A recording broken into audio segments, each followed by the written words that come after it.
Boa noite. De qual estado e a que horas você está ouvindo isso? Nossa história começa por volta do ano 420 a.C., numa Atenas que fervilhava com novas ideias, política e arte. No meio de toda essa agitação, vivia um homem chamado Sócrates. Ele não era um político rico, nem um general famoso. Era um ex-soldado, filho de um escultor, conhecido por andar descalço pelas ruas e puxar conversa com qualquer um que cruzasse seu caminho. Um dia, seu amigo mais leal e entusiasmado, um homem chamado Querefonte, fez algo ousado. Ele viajou para Delfos, um lugar considerado o centro do mundo para os gregos antigos. Lá ficava o oráculo de Apolo, onde uma sacerdotisa, a Pítia, era vista como a voz do próprio Deus na terra. Reis e generais iam até ela buscar conselhos sobre guerras e o futuro de suas nações. No meio daquele lugar sagrado, cercado por vapores que, diziam, conectavam o mundo dos homens ao dos deuses, Querefonte fez uma pergunta direta e um tanto provocadora. Existe alguém em toda a Grécia mais sábio do que Sócrates? A resposta da Pítia foi curta. Não, ninguém é mais sábio. Quando Querefonte voltou a Atenas, ofegante e orgulhoso, para contar a novidade, Sócrates não se sentiu elogiado. Pelo contrário, ele ficou profundamente confuso. Ele passava os dias admitindo a própria ignorância e tinha sido declarado o mais sábio de todos por um deus? Aquilo não fazia sentido. Para Sócrates, sua única certeza era a de que ele sabia muito pouco, ou quase nada. Essa profecia, no entanto, não podia ser ignorada. Desafiar a palavra de um deus era impensável. Então, em vez de aceitar o título, Sócrates decidiu que tinha uma nova missão: investigar a afirmação do oráculo.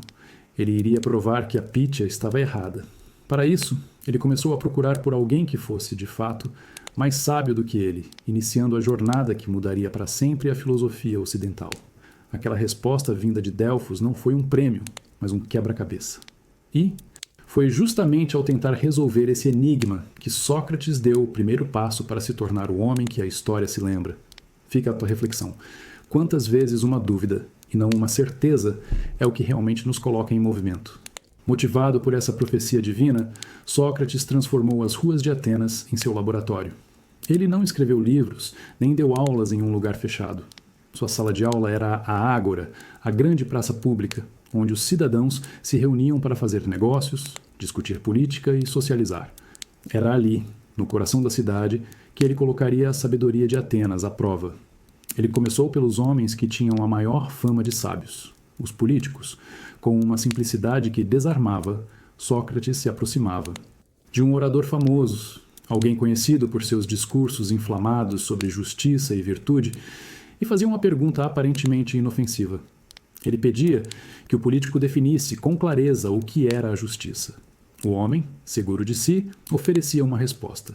Mas a cada resposta, Sócrates fazia uma nova pergunta, expondo as contradições e a falta de fundamento no que era dito. No fim, o grande estadista ficava em silêncio, confuso e irritado. Depois, Sócrates foi até os poetas, homens que eram admirados por escreverem sobre a beleza, a coragem e os deuses. Ele pedia que explicassem os próprios versos, que revelassem a sabedoria por trás de suas palavras. Para sua surpresa, os poetas não conseguiam. Eles criavam por inspiração, por um tipo de instinto, mas não por um conhecimento real e profundo do que escreviam. Sua busca o levou, por fim, aos artesãos. E aqui ele encontrou algo diferente. Os carpinteiros, os sapateiros, os ferreiros, esses sim, sabiam muito sobre suas profissões.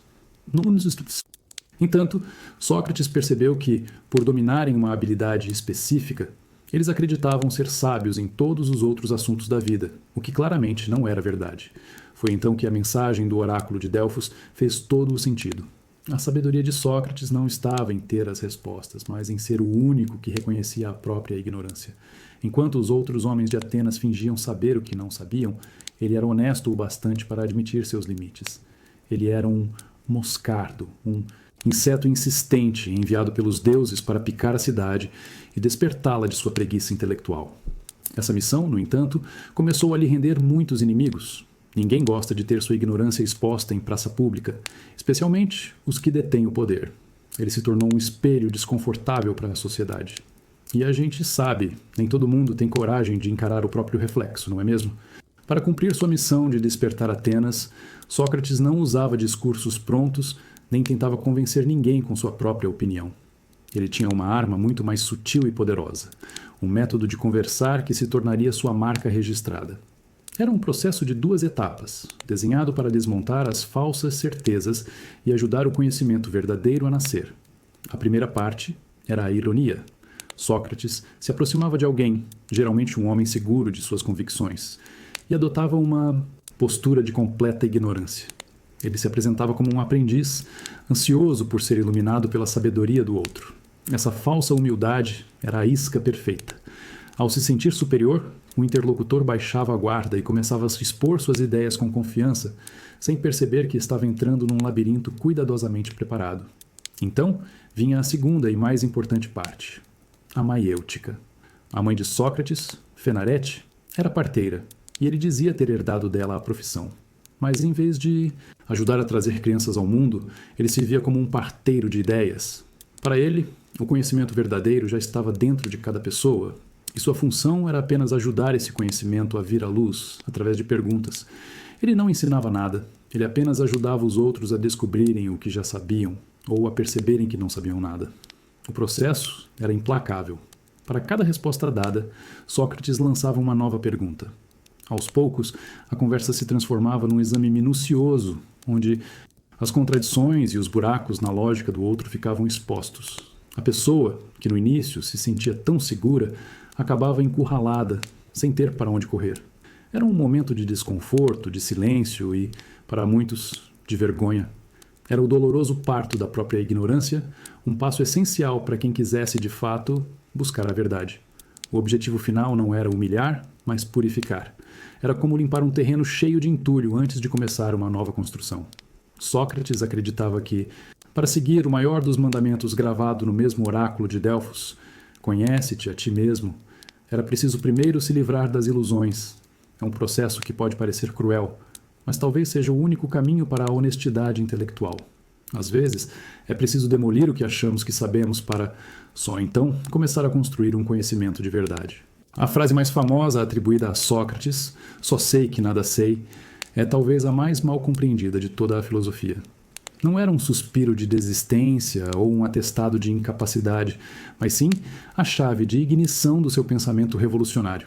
Para ele, reconhecer a própria ignorância não era o fim da linha, era o único ponto de partida honesto para a busca do conhecimento verdadeiro. Numa Atenas cheia de sofistas, professores que cobravam para ensinar a arte de vencer debates, essa declaração era uma afronta.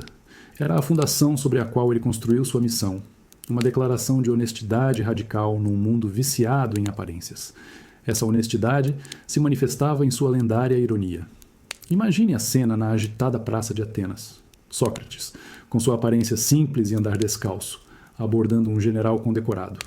Ele não o desafiava com arrogância. Pelo contrário, ele se diminuía, elogiava a fama do militar, sua bravura nos campos de batalha e pedia, como um simples e ignorante aprendiz, que o general lhe ensinasse o que era a coragem. Era uma armadilha sutil e genial. O general, lisonjeado e com o ego inflado, começava a discursar, sem perceber que cada palavra sua seria cuidadosamente examinada sob a lupa implacável da lógica. O que se seguia era um verdadeiro desmonte intelectual. Sócrates não apresentava suas próprias teorias ou oferecia respostas. Ele apenas fazia perguntas. Se o general dizia que coragem era não recuar, Sócrates perguntava sobre retiradas estratégicas que salvaram exércitos. Se a resposta mudava para saber o que temer e o que não temer, ele questionava se isso não era apenas sabedoria e não coragem. A cada pergunta, a definição inicial se mostrava frágil, cheia de exceções e contradições. A ironia socrática não era sarcasmo para humilhar. Era uma ferramenta cirúrgica para separar o conhecimento real da mera opinião. E era nesse momento de silêncio e confusão do outro que o "só sei que nada sei" revelava seu poder transformador. Ao esvaziar as certezas do seu interlocutor, Sócrates não se colocava como o novo dono da verdade. Ele simplesmente mostrava que ambos estavam no mesmo barco, navegando num mar de ignorância. A diferença crucial era que ele tinha plena consciência disso, e essa consciência o tornava, paradoxalmente, mais sábio. Ele não tinha respostas prontas, mas possuía a qualidade mais rara e valiosa de todas, a humildade necessária para fazer as perguntas que realmente importam. Esse método era um veneno para o ego, mas um tônico para a mente. Ele desmascarava a arrogância dos que se achavam donos do saber e abria um espaço para a dúvida produtiva, para o pensamento crítico. A jornada socrática nos ensina que o primeiro passo para a sabedoria talvez seja o mais difícil de todos. Ter a coragem de olhar para o espelho do nosso próprio conhecimento e admitir, com sinceridade, que há muito mais que não sabemos do que aquilo que sabemos. Fica a pergunta: quantas das nossas certezas mais firmes resistiriam a 5 minutos de conversa com Sócrates? Para entender a mente de Sócrates, esse homem que virou a filosofia de cabeça para baixo, talvez o melhor caminho seja olhar para as mãos de seus pais. Ele não nasceu em uma família de nobres ou de grandes intelectuais. Pelo contrário, sua origem era humilde, enraizada no trabalho manual e no cotidiano do povo ateniense, e isso foi o que, no fim das contas, deu forma ao seu pensamento. Seu pai, Sofronisco, era escultor, um homem que passava os dias batendo o martelo no cinzel, lascando pedaços de mármore para revelar a figura que se escondia dentro da pedra bruta. Sócrates cresceu vendo esse processo. Ele não via a pedra como algo a ser moldado do zero, mas como algo que já continha uma forma, e o trabalho do artista era apenas remover o excesso, o que não pertencia à essência da estátua. E não é exatamente isso que ele fazia com as pessoas. Ele acreditava que a verdade já estava dentro de cada um, e suas perguntas eram as ferramentas para lascar as opiniões falsas, as aparências e as contradições, até que a essência da ideia pudesse finalmente aparecer. Sua mãe, Fenarete, era parteira, e essa é talvez a herança mais poderosa que ele carregou. Ele dizia com orgulho que seguia a profissão da mãe. Enquanto ela ajudava mulheres a darem à luz a crianças, ele ajudava as mentes dos homens a darem à luz a ideias. Ele se via como um parteiro de almas. Uma parteira não cria o bebê, ela apenas auxilia no parto, um processo que é da própria mãe. Da mesma forma, Sócrates não entregava o conhecimento pronto. Ele apenas fazia as perguntas certas, no momento certo, para que a própria pessoa pudesse parir suas próprias conclusões, sua própria verdade. Essa combinação das profissões de seus pais criou um filósofo único. Do pai, ele herdou a técnica de esculpir o pensamento, de retirar o supérfluo para encontrar o essencial. Da mãe, ele aprendeu a arte de ajudar o conhecimento a nascer de dentro para fora. Ele não era um professor que despejava conteúdo, mas um artesão do diálogo, um facilitador do autoconhecimento. Sua filosofia não nasceu em bibliotecas ou em salas de aula elitizadas, mas na oficina de um escultor e no trabalho de uma parteira. E isso nos faz pensar. Quanto do que somos e de como pensamos é, na verdade, um reflexo silencioso das profissões e dos gestos mais simples que vimos nossos pais repetirem, dia após dia. Talvez as maiores lições da vida não estejam nos grandes livros, mas no trabalho honesto das mãos. A Atenas em que Sócrates caminhava descalço não era uma cidade qualquer. Era o epicentro do mundo ocidental no século V a.C., uma metrópole vibrante que vivia seu auge, uma era de ouro que ficaria conhecida como o século de Péricles. Era um lugar onde a beleza e a inteligência pareciam brotar do próprio chão. O Partenon, com suas colunas majestosas, estava sendo erguido no topo da Acrópole, um monumento à deusa Atena e ao poder da própria cidade. O coração pulsante de Atenas era sua democracia, um experimento político radical para a época. Não era uma democracia como a nossa, com representantes eleitos. O cidadão comum, desde que fosse homem livre e filho de atenienses, tinha o direito e o dever de ir à praça pública, à ágora, para debater e votar diretamente nas leis, nas guerras e no destino da cidade. Isso criou uma cultura de oratória, onde essa habilidade de persuadir multidões era a chave para o poder. Ao mesmo tempo, Atenas era o berço do teatro. Nas encostas da Acrópole, milhares de cidadãos assistiam às tragédias de Sófocles e Eurípides, que exploravam os dilemas mais profundos da condição humana, e as comédias de Aristófanes, que zombavam sem piedade dos políticos e dos próprios deuses. A cidade era uma explosão de criatividade, um lugar onde a arte e a filosofia não eram passatempos de elite, mas parte da vida pública. Mas por trás dessa fachada de ouro e mármore havia uma tensão constante. Atenas estava envolvida na Guerra do Peloponeso, um conflito longo e desgastante contra sua grande rival, Esparta. Essa guerra trouxe não apenas batalhas, mas também pragas, instabilidade política e um clima de desconfiança. Sócrates, inclusive, serviu como hoplita, um soldado de infantaria, e lutou bravamente por sua cidade em várias ocasiões. Ele não era um observador distante, ele estava no meio do furacão, Foi nesse palco de glória e angústia, de democracia e guerra, de arte sublime e política feroz, que Sócrates atuou. Ele caminhava por uma cidade que se orgulhava de sua sabedoria e liberdade, mas que, no fundo, estava cheia de incertezas. E ele, com suas perguntas insistentes, tocava exatamente nessas feridas. É um dos grandes paradoxos da história. A cidade mais brilhante do mundo antigo produziu um homem cuja única missão era mostrar a seus conterrâneos que eles não sabiam tanto quanto pensavam. E essa cidade, que celebrava a liberdade, teria muita dificuldade em perdoá-lo por isso. É fácil imaginar Sócrates apenas como um senhor de idade que passava os dias fazendo perguntas incômodas nas praças de Atenas. Mas essa imagem está incompleta. Antes de se tornar o moscardo da cidade, Sócrates foi um cidadão exemplar em um dos deveres mais perigosos da época, a guerra. Ele foi um hoplita, o soldado de infantaria pesada da Grécia Antiga, e sua coragem no campo de batalha era tão notável quanto sua agudeza mental. Durante a longa e sangrenta guerra do Peloponeso contra Esparta, Sócrates serviu em pelo menos 3 grandes campanhas. Ser um hoplita significava lutar na linha de frente, carregando um pesado escudo de bronze, uma lança longa e uma armadura. Eles lutavam em uma formação compacta chamada falange, onde a vida de um homem dependia diretamente da disciplina e da firmeza do soldado ao seu lado. Era um teste supremo de coragem e confiança mútua. Um dos episódios mais marcantes de sua bravura aconteceu na Batalha de Potideia. Durante o combate, um jovem e brilhante nobre chamado Alcibíades, que mais tarde se tornaria uma figura central e controversa na política ateniense, foi ferido e caiu. Enquanto outros poderiam ter recuado para salvar a própria pele, Sócrates permaneceu ao lado de Alcibíades, protegendo-o com seu escudo e corpo até que pudessem ser resgatados. Ele salvou a vida do futuro general e, mais tarde, insistiu que o prêmio de bravura fosse dado ao jovem, e não a ele. Sua resistência física era lendária. Seus companheiros de exército contavam. Admirados, como Sócrates era capaz de suportar o frio e a fome melhor do que ninguém. Em uma campanha de inverno, enquanto todos se agasalhavam com peles, ele caminhava descalço na neve, com a mesma túnica simples de sempre. Ele era um homem cuja mente e corpo pareciam feitos de uma fibra diferente, mais resistente. Essa experiência visceral da guerra moldou profundamente seu pensamento. Quando Sócrates perguntava aos generais o que é a coragem, não era uma questão teórica. Ele tinha visto a coragem e a covardia de perto. Ele sabia que a bravura não era apenas a ausência de medo, mas algo muito mais complexo, ligado à sabedoria e ao controle de si mesmo. Sua calma diante dos próprios juízes, anos mais tarde, talvez tenha nascido ali, no meio do caos e do aço. Afinal, quem já olhou a morte nos olhos em um campo de batalha, talvez aprenda a temer menos as opiniões dos homens.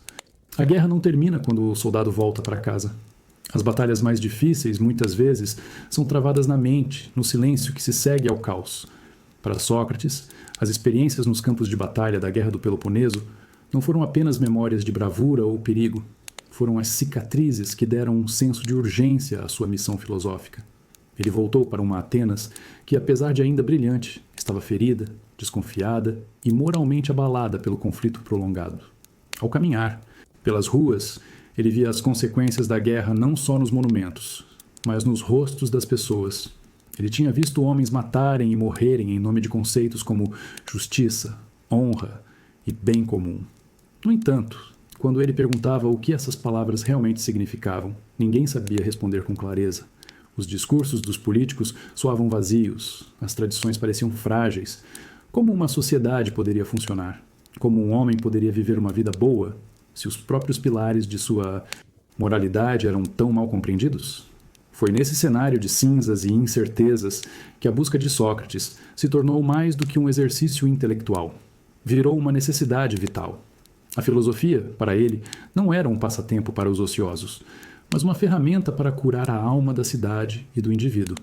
Ele acreditava que a virtude não era algo que se herdava ou se aprendia por decreto, mas um conhecimento profundo sobre o que é bom e justo. E a violência que ele testemunhou só reforçou sua convicção de que o maior mal que um ser humano pode cometer é a ignorância. É nesse período que ganha força a ideia de seu daimonion, uma espécie de voz interior, uma consciência divina que, segundo ele, o acompanhava desde a infância. Essa voz não lhe dizia o que fazer, mas o alertava sobre o que não fazer, o que evitar. Era uma bússola moral interna que o guiava para longe da injustiça e da falsidade, mesmo que isso o colocasse em rota de colisão com as pessoas mais poderosas de Atenas. Essa guia interior era sua âncora em um mundo que parecia ter perdido o rumo. É impressionante pensar que as mesmas experiências que quebram tantos homens podem forjar outros de maneira tão profunda. Para Sócrates, o horror da guerra não o levou ao cinismo, mas a uma busca ainda mais determinada pela verdade e pelo bem. Ele transformou as feridas em perguntas, e as perguntas em uma jornada que ecoa até hoje. Talvez as grandes missões da nossa vida não nasçam do conforto, mas da necessidade de dar sentido às nossas próprias cicatrizes. A missão de Sócrates não era solitária. Ao seu redor, um círculo de jovens se formava, atraídos por aquela mente inquieta e magnética. E entre todos eles, um se destacaria de forma definitiva, tornando-se a ponte entre seu mestre e toda a posteridade. Seu nome de batismo era Arístocles, mas a história o conheceria pelo apelido que ganhou por seus ombros largos: Platão. Platão não era como Sócrates. Ele vinha de uma das famílias mais ricas e influentes de Atenas. Tinha tudo para seguir uma carreira política brilhante, como era esperado de um jovem de sua classe. Além disso, era um poeta talentoso, com um futuro promissor na dramaturgia. Sua vida parecia traçada para o sucesso convencional, para o poder e para a arte que engrandeciam o status. Mas, por volta dos 20 anos, o destino colocou Sócrates em seu caminho. Nas ruas de Atenas, Platão testemunhou algo que mudaria sua vida para sempre. Ele viu aquele homem mais velho, pobre e de aparência descuidada, dialogando com os homens mais respeitados da cidade. E, com nada além de perguntas, ele os via desmoronar intelectualmente. Platão percebeu que, enquanto os sofistas ensinavam a arte de vencer um debate, Sócrates ensinava algo muito mais profundo: a coragem de buscar a verdade, mesmo que isso significasse admitir a própria ignorância. Aquele encontro foi um divisor de águas. A tradição conta que, após se tornar discípulo de Sócrates, Platão fez um gesto simbólico e radical. Ele queimou todas as suas poesias e peças de teatro. Ele não estava apenas destruindo manuscritos, estava abandonando uma vida de ambições artísticas e políticas para abraçar um novo caminho, uma vida dedicada à filosofia. Ele trocou a busca pela fama, pela busca da sabedoria. E essa decisão mudou o curso da história do pensamento. Sócrates nunca escreveu uma única linha. Tudo o que sabemos dele, suas ideias, seu método, seu julgamento e sua morte, chegou até nós através dos textos de seus discípulos, principalmente de Platão. O jovem aristocrata não se tornou apenas um seguidor. Ele se tornou o guardião, o intérprete e o arquiteto imortal da memória de seu mestre. Fica a reflexão. Quantas vezes na vida encontramos alguém ou alguma ideia que nos faz reavaliar tudo? Alguém que nos faz queimar nossos antigos mapas e nos inspira a desenhar um caminho completamente novo, mais honesto e mais alinhado com o que realmente importa. Sócrates tinha uma profunda desconfiança da palavra escrita. Para ele, um livro era um interlocutor mudo e frustrante. Você não podia fazer perguntas a um texto, não podia desafiar suas ideias ou pedir que ele se explicasse melhor. O conhecimento verdadeiro, ele acreditava, só podia nascer do diálogo vivo, da interação dinâmica entre duas mentes. Escrever era como congelar o pensamento, aprisionando-o em uma forma fixa e morta. Por isso, ele nunca escreveu nada. Sua filosofia era um ato, uma performance nas ruas de Atenas, destinada a desaparecer com o eco da última pergunta. No entanto, seu discípulo, Platão, viu as coisas de uma maneira diferente. Ele compreendia a preferência do mestre pelo diálogo, mas também percebia o imenso risco que isso representava. Sem um registro, a sabedoria de Sócrates se perderia para sempre, restrita apenas às memórias daqueles que tiveram o privilégio de conversar com ele. Platão, o ex-poeta, o ex-dramaturgo, sabia o poder da palavra escrita para atravessar o tempo e o espaço. Ele tomou para si a missão paradoxal de usar a escrita para imortalizar o homem que a desprezava. Para fazer isso, Platão tomou uma decisão genial. Ele não escreveu tratados secos ou resumos das ideias de Sócrates. Ele criou um novo gênero literário, os diálogos filosóficos. Em suas obras, ele recriou as conversas que aconteciam na ágora, transformando a filosofia em uma espécie de teatro para a mente. O personagem principal de quase todos esses diálogos era, claro, Sócrates. Através daquelas páginas, o leitor não apenas aprendia sobre a filosofia socrática, ele a via em ação. É aqui que nasce um dos maiores debates da história da filosofia. Onde termina o Sócrates histórico e onde começa o Sócrates, personagem de Platão? Nos primeiros diálogos, acredita-se que Platão foi mais fiel ao seu mestre, registrando seu método e suas ideias. Mas, com o tempo, ele começou a usar a figura de Sócrates como um porta-voz para suas próprias teorias cada vez mais complexas, como a famosa teoria das formas. O discípulo usou a máscara do mestre para construir seu próprio e vasto sistema filosófico. Sem a decisão de Platão de desafiar a vontade de seu mestre, Sócrates poderia ter sido apenas uma nota de rodapé na história, uma figura excêntrica lembrada em algumas anedotas. Foi o jovem aristocrata que, ao trair a letra da filosofia socrática, a recusa em escrever, conseguiu salvar o seu espírito para a eternidade. Fica a pergunta: até que ponto, para preservar o legado de alguém que amamos, podemos ou devemos reinterpretar suas próprias regras? Para entender a animosidade que crescia contra Sócrates, a gente precisa falar de seus maiores rivais intelectuais, os sofistas. Eles eram a personificação de tudo o que Sócrates combatia. E o confronto entre eles não era apenas uma disputa de egos, era uma batalha pela alma da própria filosofia. Na vibrante democracia ateniense, a palavra era poder.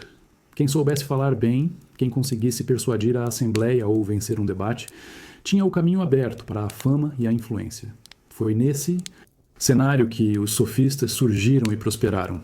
Eram professores viajantes, mestres da retórica, a arte de construir argumentos convincentes. Eles vendiam seu conhecimento e cobravam caro por ele, aos jovens ambiciosos que desejavam ter sucesso na vida pública. O objetivo de um sofista não era encontrar a verdade, era vencer o debate. Para eles, a verdade era uma questão de perspectiva, algo relativo e maleável. O que importava era a habilidade de fazer o argumento mais fraco parecer o mais forte, de defender qualquer lado de uma questão com a mesma eloquência.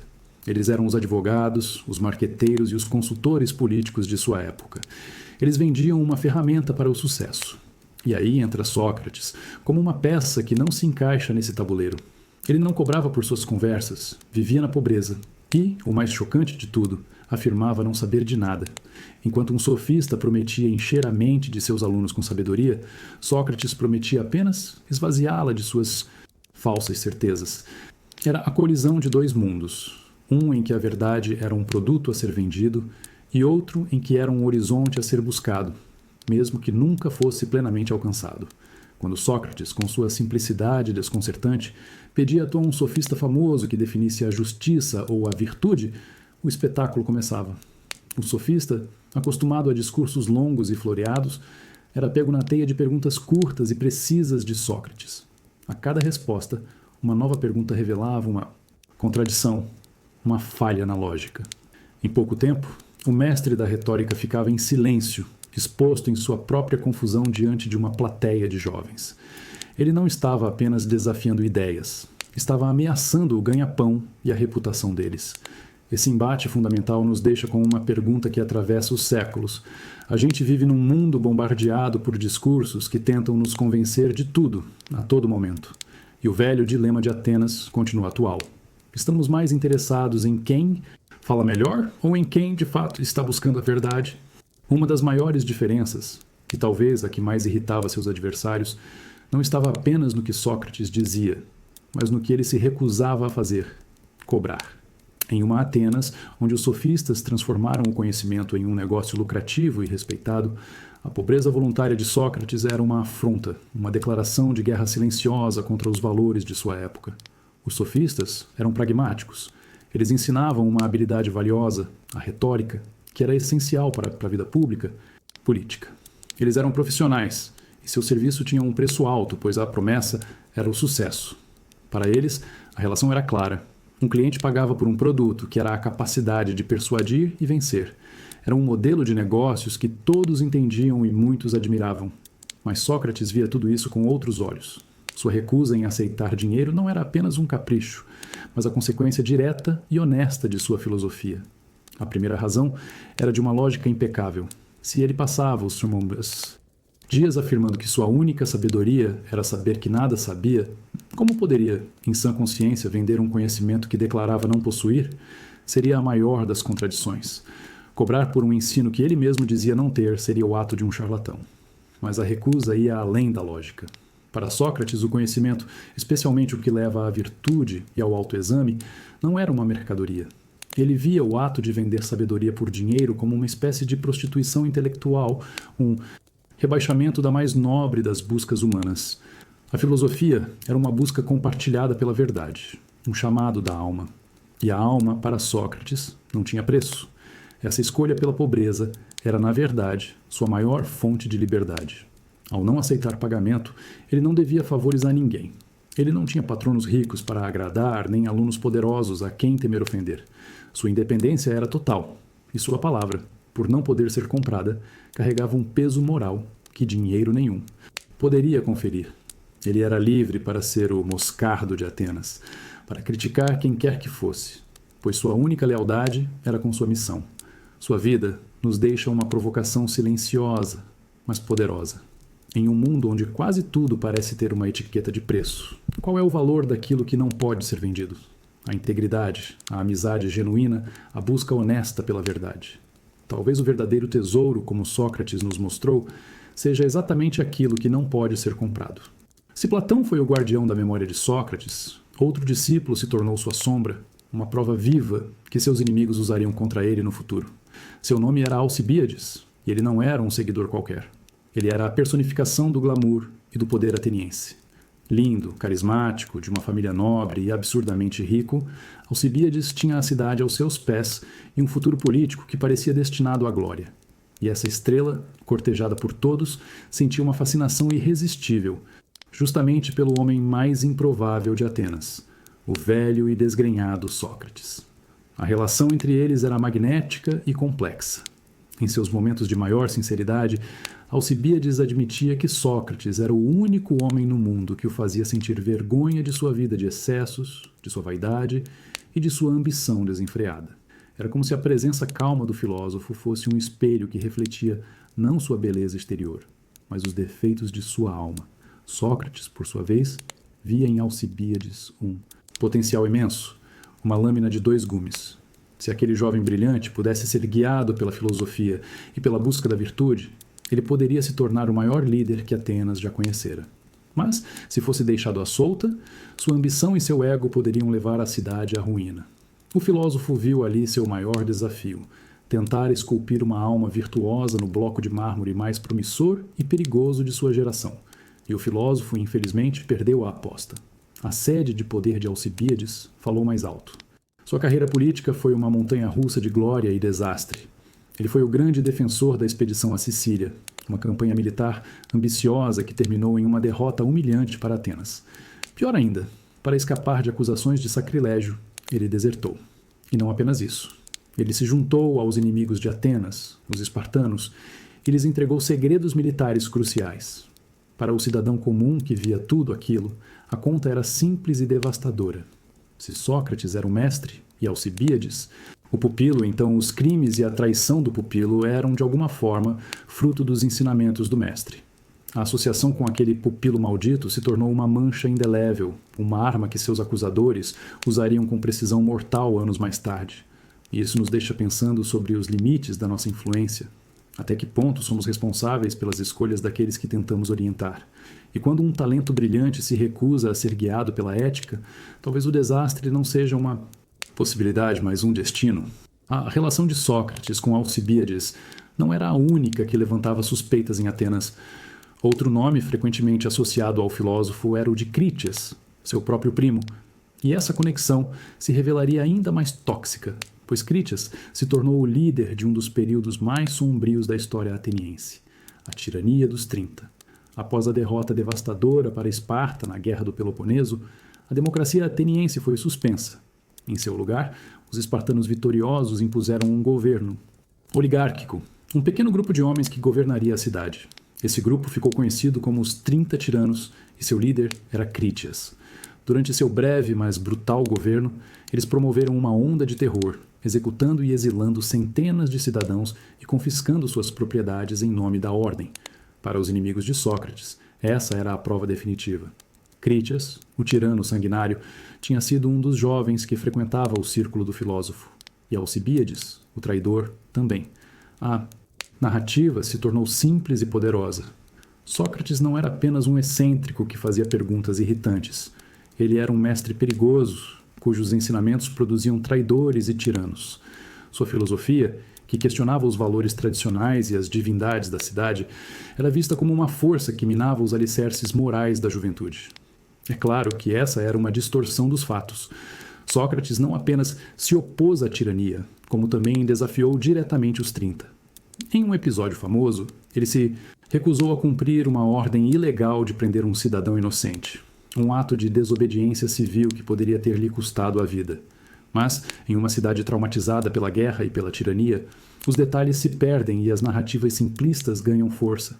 A sombra da má influência se tornou uma nuvem escura sobre a cabeça de Sócrates. Ele, que passou a vida defendendo que a virtude era conhecimento e que ninguém comete o mal por querer, era agora responsabilizado pelos crimes de homens que, claramente, ignoraram seus ensinamentos. A amizade perigosa com esses jovens brilhantes, mas sem escrúpulos, se transformou na principal arma que seus acusadores usariam para levá-lo ao tribunal. Isso nos mostra como, em tempos de crise e medo, a opinião pública pode ser moldada por associações e não por fatos. Às vezes, não importa o que você prega, mas sim quem anda ao seu lado. A história de Sócrates é um lembrete sombrio de que, mesmo com as melhores intenções, as companhias que mantemos podem acabar definindo a forma como o mundo nos julga. Enquanto Sócrates enfrentava os políticos e sofistas nas praças de Atenas, em casa, ele travava uma batalha de outra natureza, uma que se tornaria lendária e, muitas vezes, mal contada. A protagonista dessa batalha doméstica era sua esposa, Xântipe.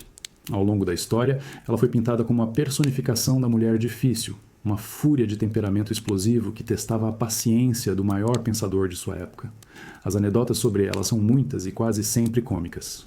A mais famosa conta que um dia, após uma longa discussão em que ela gritava sem parar, Xântipe jogou um balde de água, ou, em versões menos generosas, o conteúdo de um penico, na cabeça de Sócrates. Ele, com sua calma imperturbável, teria apenas comentado: depois de tanto trovão, era de se esperar a chuva.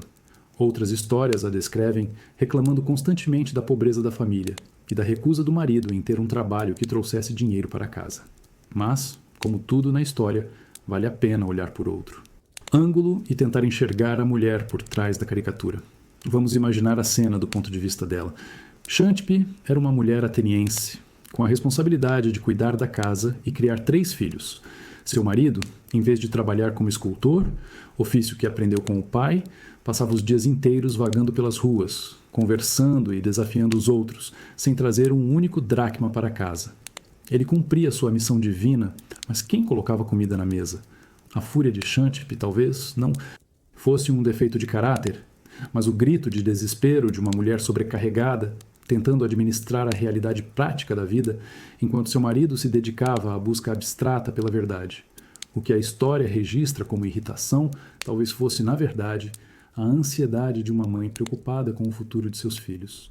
A paciência de Sócrates, nesse contexto, pode parecer menos uma virtude e mais uma indiferença às necessidades básicas de sua família.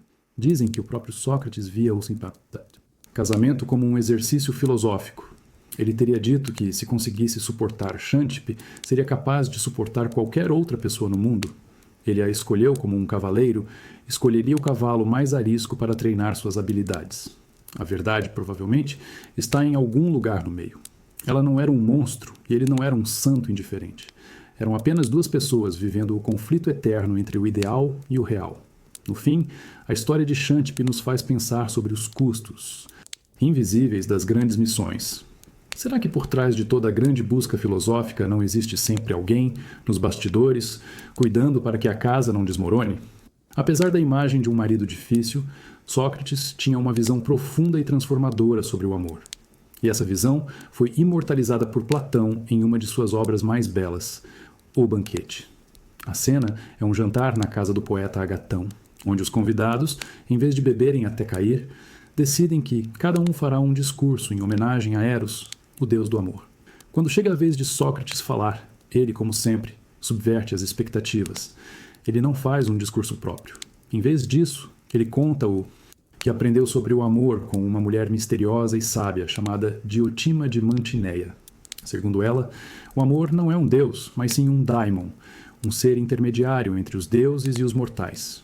O amor, para ela, é filho da pobreza e da riqueza, e por isso vive sempre em busca, desejando o que não tem, a beleza e o bem.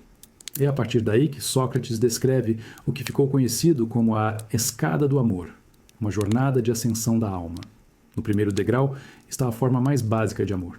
A atração por um corpo belo é o amor físico, a paixão que todos conhecemos, mas, para o verdadeiro amante do conhecimento, esse é apenas o começo. Logo, ele percebe que a beleza que ele ama em uma pessoa está presente em muitos outros corpos. Ele sobe, então, para o segundo degrau, o amor por todos os corpos belos. Mas a jornada não para aí. O amante percebe que a beleza da alma é muito superior à beleza do corpo. E ele sobe para o terceiro degrau, apaixonando-se por almas virtuosas, por conversas inteligentes, por leis e instituições justas. O amor se torna mais intelectual, mais amplo. Continuando a subida, ele passa a amar a beleza do próprio conhecimento, a beleza da ciência, da matemática, da filosofia. E, finalmente, no topo da escada, após essa longa jornada de purificação, ele tem um vislumbre da beleza em si mesma. Não um corpo belo, ou uma ideia bela, mas a forma pura, eterna e imutável da beleza. A fonte de toda a beleza que existe no mundo. Essa é a verdadeira meta do amor socrático. Não a posse de uma pessoa, mas uma jornada de transformação da alma que nos leva do desejo físico à contemplação da verdade.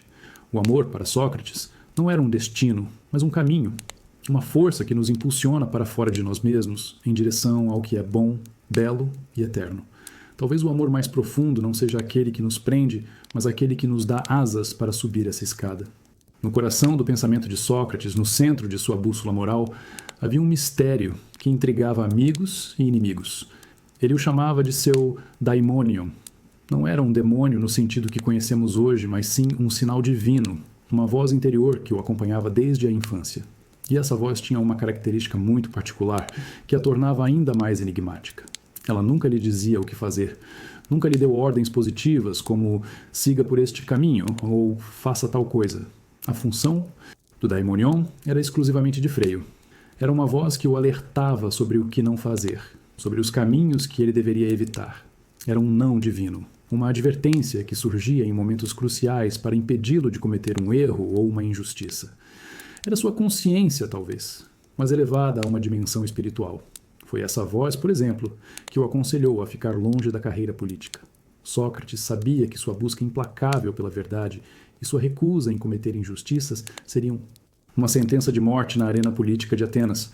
O daimonion o alertou que, se ele entrasse para a vida pública, não sobreviveria por muito tempo para cumprir sua verdadeira missão filosófica. Era um freio que o mantinha no caminho certo, protegendo-o de suas próprias ambições ou das expectativas da sociedade. Essa voz interior lhe dava uma convicção inabalável. Enquanto outros homens se guiavam pela opinião da maioria, pelas leis ou pelas tradições, Sócrates tinha uma fonte de autoridade mais profunda e pessoal. No entanto, o que para ele era um guia divino, para seus inimigos, era a prova de sua heresia. Eles o acusavam de não acreditar nos deuses de Atenas e, pior, de introduzir novas divindades na cidade. Seu daimonion, sua experiência mais íntima e sagrada, foi torcido e transformado em uma das principais acusações que o levariam a julgamento. Fica a pergunta sobre a natureza dessa voz. Seria uma intuição extraordinariamente aguçada, fruto de uma vida inteira de autoexame? A personificação de sua própria consciência? Ou seria, como ele acreditava, um contato genuíno com o divino? Independentemente da resposta, a lição é poderosa. Talvez a maior sabedoria não esteja em saber qual caminho seguir, mas em ter a clareza e a coragem de ouvir a voz interior que nos diz quais portas, definitivamente, não devemos abrir. A experiência de Sócrates com seu daimonion não era apenas um detalhe curioso de sua personalidade. Ela se tornou o ponto central do conflito religioso que o levaria à morte. Para entender por quê, precisamos olhar para a religião ateniense. Não era como as religiões que conhecemos hoje, com dogmas rígidos e livros sagrados. Era uma religião cívica, uma parte inseparável da identidade da cidade. Honrar os deuses do Olimpo, como Zeus, Apolo e a padroeira Atena, era um dever de cidadania, uma forma de garantir a proteção e a prosperidade da polis. Nesse contexto, a voz interior de Sócrates era profundamente problemática. Para a maioria dos atenienses, a comunicação com o divino acontecia de formas públicas e estabelecidas, através dos oráculos, como o de Delfos, dos sacrifícios nos templos e dos festivais religiosos. A ideia de um indivíduo recebendo um sinal divino particular, uma comunicação direta e pessoal, soava como uma arrogância perigosa, quase uma loucura. E foi exatamente assim que seus inimigos enquadraram a questão. A acusação formal contra Sócrates tinha duas partes principais: corromper a juventude e cometer impiedade. E essa impiedade era definida de duas maneiras. Ele não acreditava nos deuses que a cidade reconhecia e, ainda mais grave, ele introduzia novas divindades. Esse novo deus era, claro, o seu daimonion. Sua experiência espiritual mais profunda foi transformada, na boca dos acusadores, em um ato de traição religiosa e cívica. Eles argumentavam que, ao seguir sua própria voz interior, em vez das tradições e dos rituais coletivos, Sócrates estava minando a autoridade religiosa do Estado e ensinando os jovens a fazerem o mesmo. Se cada um pudesse ter seu próprio deus particular, o que aconteceria com a coesão da cidade? O que aconteceria com o respeito aos deuses que garantiam a segurança de todos? Em uma Atenas ainda traumatizada pela guerra e pela instabilidade, a individualidade radical de Sócrates parecia uma ameaça à ordem social. O que era para Sócrates uma bússola moral, um freio contra a injustiça, foi interpretado publicamente como um delírio herético. A mesma voz que o impedia de fazer o mal foi a desculpa perfeita para que o mal fosse feito a ele. É um lembrete trágico de como a experiência espiritual mais autêntica de uma pessoa pode ser facilmente distorcida e usada como arma por aqueles que se sentem ameaçados por ela. A linha entre o profeta e o herege, muitas vezes, não é definida pela sinceridade da fé, mas pelo poder de quem julga. Muito antes de ser levado a um tribunal de verdade, Sócrates foi julgado e condenado no grande palco do teatro ateniense. A opinião pública contra ele não nasceu apenas de suas conversas na ágora, mas foi poderosamente moldada por uma das armas mais eficazes da comunicação: a comédia. E o responsável por criar a caricatura que se fixou na mente de muitos atenienses foi o maior dramaturgo cômico da época, Aristófanes. No ano de 423 a.C., mais de 20 anos antes de seu julgamento, Aristófanes estreou uma peça chamada As Nuvens. O personagem principal da comédia é um velho fazendeiro chamado Strepsíades, que está atolado em dívidas por causa dos gastos de seu filho. Para se livrar dos credores, ele tem uma ideia mirabolante: matricular o filho numa escola chamada Pensatório, liderada por um filósofo excêntrico, para que ele aprenda a usar argumentos desonestos e vencer seus credores no tribunal. E quem é o mestre desse pensatório? Um personagem chamado Sócrates. Mas o Sócrates da peça não tem nada a ver com o homem que buscava a virtude. Ele é retratado como um charlatão, uma mistura de cientista maluco e sofista. Na peça, ele aparece pela primeira vez pendurado em um cesto, estudando o sol e as estrelas, completamente desligado do mundo real. Ele ensina seus alunos a desrespeitar os deuses tradicionais e a venerar novas divindades, como as nuvens do título. Mais grave ainda, ele ensina a arte de tornar o argumento mais fraco o mais forte. A mesma habilidade que era a especialidade dos sofistas. A peça é hilária e foi um grande sucesso. Mas ao misturar Sócrates com os sofistas e com os filósofos naturalistas que estudavam os céus, Aristófanes criou uma imagem pública devastadora. Para o cidadão comum que assistia à peça, Sócrates se tornou o símbolo de uma intelectualidade perigosa e ateia, que ensinava os jovens a desrespeitar os pais, os deuses e as leis. A comédia transformou o homem que se recusava a cobrar em um mercenário do pensamento e o buscador da verdade em um mestre da mentira. Anos mais tarde, durante seu julgamento, o próprio Sócrates diria que seu primeiro e mais perigoso acusador não era Meleto, o homem que apresentou a queixa formal, mas sim Aristófanes. A caricatura criada no palco foi tão poderosa que se sobrepôs à realidade, envenenando a opinião do júri muito antes de ele sequer abrir a boca para se defender.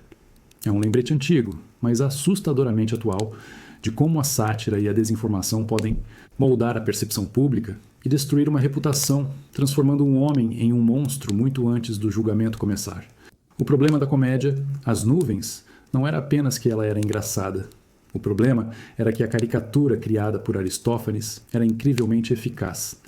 Ela pegava traços reais de Sócrates. sua aparência descuidada, sua pobreza, o fato de ele questionar tudo, e os distorcia, misturando-os com as características mais odiadas dos sofistas e dos cientistas da época. O resultado foi um veneno de ação lenta que se espalhou pela cultura ateniense por mais de 2 décadas. Para o cidadão médio de Atenas, que talvez nunca tivesse conversado com Sócrates, a imagem que prevalecia era a do personagem da peça. Ele não era mais o homem que buscava a virtude, mas sim o líder do pensatório, o malandro que ensinava truques para não pagar dívidas. A complexidade de seu pensamento foi apagada e substituída por um rótulo simples e perigoso: o cara que confunde a cabeça dos jovens. Esse veneno cômico teve um impacto devastador, porque funcionou em vários níveis. Primeiro, ele destruiu a reputação de Sócrates. Ele o transformou de um filósofo sério em uma piada, um alvo de riso. E é muito mais fácil condenar alguém que você já ridicularizou. Segundo, a peça criou uma associação mental poderosa e falsa. Ao colocar Sócrates no mesmo saco que os sofistas, Aristófanes o culpou pelos pecados que ele mais combatia, como o relativismo moral e a cobrança por conhecimento. Quando em 399 a.C., Sócrates finalmente foi levado a julgamento, o terreno já estava preparado. Os jurados não eram filósofos profissionais. Eram 501 cidadãos comuns, escolhidos por sorteio. Muitos deles provavelmente tinham assistido a As Nuvens, ou, no mínimo, ouvido falar da fama do Sócrates da comédia. A acusação formal de corromper a juventude e de impiedade ecoava perfeitamente a caricatura que eles já conheciam e com a qual já tinham rido. O julgamento de Sócrates, portanto, não começou no tribunal. Começou 24 anos antes, no teatro de Dioniso. A peça de Aristófanes foi a primeira e mais duradoura fake news sobre ele, uma obra de ficção que moldou a realidade de forma trágica. A defesa de Sócrates teria que lutar não apenas contra as acusações formais, mas contra um fantasma, um personagem cômico que, na mente de muitos, era mais real do que o homem de carne e osso que estava diante deles. Isso nos mostra o poder assustador da narrativa. Uma boa história, mesmo que seja uma mentira, muitas vezes é mais forte do que a verdade. E nos faz questionar: quantas das nossas opiniões sobre as pessoas hoje não são, na verdade, baseadas em caricaturas que consumimos, em vez de um conhecimento real e profundo de quem elas são? A acusação central contra Sócrates era a de corromper a juventude. Mas o que isso significava exatamente? Para seus acusadores, significava ensinar os jovens a desrespeitar os pais, as leis e os deuses. Mas para o próprio Sócrates e para o círculo de jovens que o seguia com devoção, seu trabalho era o exato oposto. Era despertar e não corromper. Ele se via como um moscardo, um tipo de mosca grande e irritante enviado pelos deuses para picar a preguiçosa e complacente cidade de Atenas. Atenas, em sua visão, era como um cavalo grande e nobre, mas que, por seu tamanho e força, tinha se tornado lento e preguiçoso. A cidade estava acomodada em suas tradições, orgulhosa de suas conquistas, mas sem o hábito de examinar a si mesma. E o trabalho do moscardo era exatamente este: pousar nesse cavalo e picá-lo, ferroá-lo para que ele não adormecesse em sua letargia. A picada era incômoda, claro, mas era necessária para manter o cavalo vivo, alerta e em movimento. E como ele fazia isso? Com os jovens, ele não dava aulas ou palestras. Ele os convidava para o diálogo, para o exame conjunto das grandes questões da vida. Enquanto a educação tradicional ateniense focava em memorizar os poetas e aprender a lutar, Sócrates oferecia algo radicalmente novo. Ele ensinava-os a pensar por si mesmo. Ele os encorajava a questionar as opiniões de seus pais, a examinar as leis da cidade e a não aceitar a religião como um conjunto de rituais vazios. Esse processo era libertador para os jovens, mas aterrorizante para a geração mais velha. Imagine um pai que passou a vida inteira ensinando ao filho os valores tradicionais, vendo-o chegar em casa e questionar a própria definição de justiça ou de piedade. O que Sócrates chamava de despertar, os pais chamavam de insolência e rebeldia. A juventude, fascinada por essa nova forma de pensar, via Sócrates como um libertador intelectual. Seus pais, por outro lado, o viam como o homem que estava destruindo a autoridade e a ordem familiar. A corrupção de Sócrates era, na verdade, a introdução do pensamento crítico. Ele não dava respostas prontas, mas ensinava a arte de fazer perguntas. E uma mente que aprende a questionar se torna muito mais difícil de controlar. Talvez a maior prova de que ele não corrompia, mas sim inspirava, seja o legado que esses jovens deixaram, como Platão, que fundou a academia, e Xenofonte, que se tornou um grande historiador. O moscardo era irritante, sem dúvida, mas sua picada acordou a filosofia para sempre.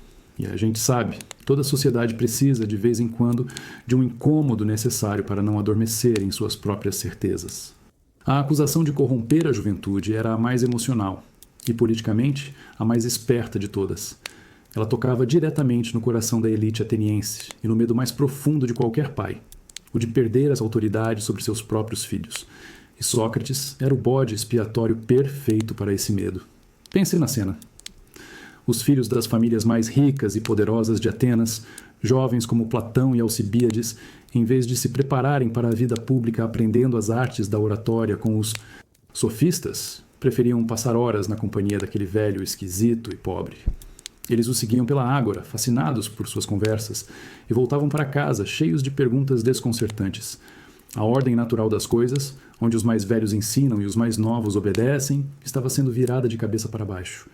O problema não era apenas o questionamento, mas o que estava sendo questionado. Sócrates os levava a duvidar dos pilares da sociedade ateniense. Ele os fazia perguntar se as histórias sobre os deuses, com suas paixões e intrigas, eram realmente dignas de veneração.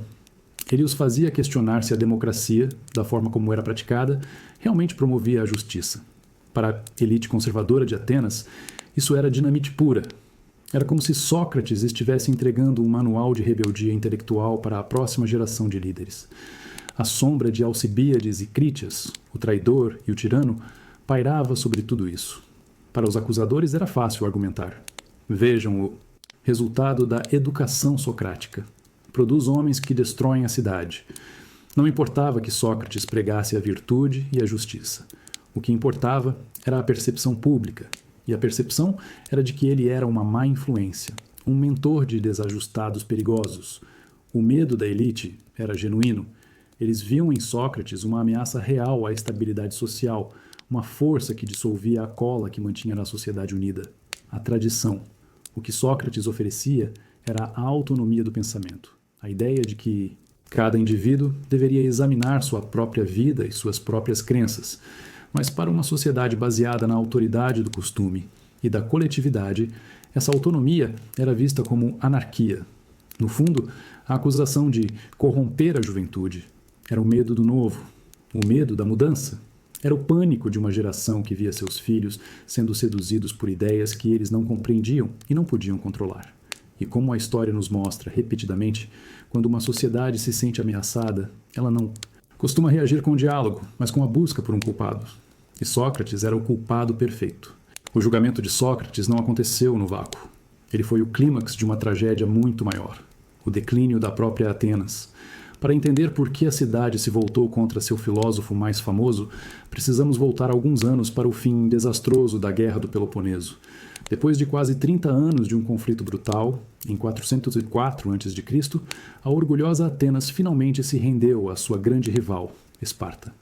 Foi uma humilhação profunda. A cidade que um dia dominou o mundo grego com seu poder naval e sua riqueza cultural estava de joelhos. Os espartanos, conhecidos por sua disciplina militar e desprezo pela democracia, impuseram termos de paz severos. As longas muralhas que protegiam Atenas e a conectavam ao porto foram derrubadas. Sua frota foi destruída. E, o golpe mais duro de todos, sua amada democracia foi dissolvida. No lugar da Assembleia Popular, Esparta instalou um governo fantoche, uma oligarquia composta por 30 homens atenienses que eram simpáticos à causa espartana. Esse regime ficou conhecido na história como a Tirania dos 30. E seu líder era um nome que já conhecemos, Crítias, um antigo conhecido de Sócrates. O governo dos 30 foi um pesadelo que durou apenas 8 meses, mas deixou cicatrizes profundas. Liderados por Crítias, eles instauraram um reinado de terror. Cerca de 1.500 cidadãos foram executados sem julgamento, e muitos outros foram exilados com suas propriedades confiscadas. O objetivo era eliminar qualquer oposição democrática e consolidar seu poder. Foi nesse período que Sócrates teve um de seus momentos de maior bravura cívica. Os tiranos o ordenaram, junto com outros 4 homens, a prender um cidadão rico e inocente chamado Leon de Salamina, para que ele pudesse ser executado e suas riquezas tomadas. Enquanto os outros 4 obedeceram, Sócrates se recusou e foi para casa. Um ato de desobediência que só não lhe custou a vida, porque pouco tempo depois a tirania foi derrubada. Apesar da curta duração, a experiência com os 30 tiranos deixou Atenas paranoica e ferida.